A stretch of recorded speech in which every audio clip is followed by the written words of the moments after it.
He was the undertaker, and he did have, you know, and you can see bills going back way before. I mean, we tend to think, because of Dickens, that all sort of funerals start in Oliver Twist or something. They don't. I mean, of course, they go back, you know, since before Christianity.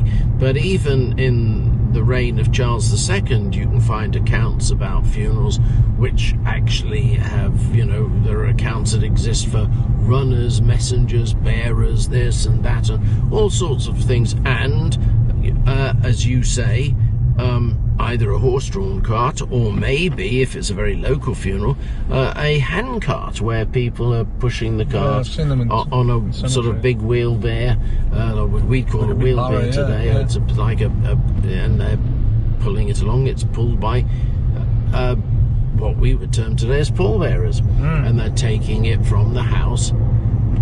You know, and by and large, this ceremony existed, except at the time in Charles II's reign of.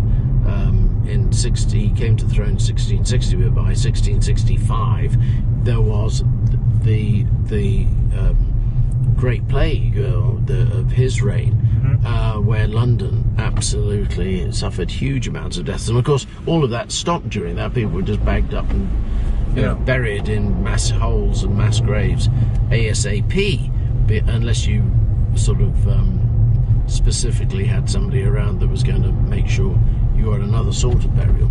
But people, quite rightly, were very nervous about it, because they thought, my God, you come into contact with this body, you're going to die too. A lot like this coronavirus at the moment, isn't it? Yeah. Some of these scenes in China. Yeah.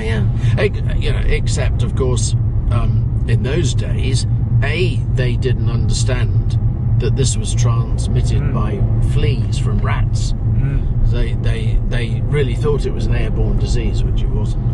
And B, they were also they didn't have any of the antibiotics, you know, any of the things. So they were sort of stabbing in the dark.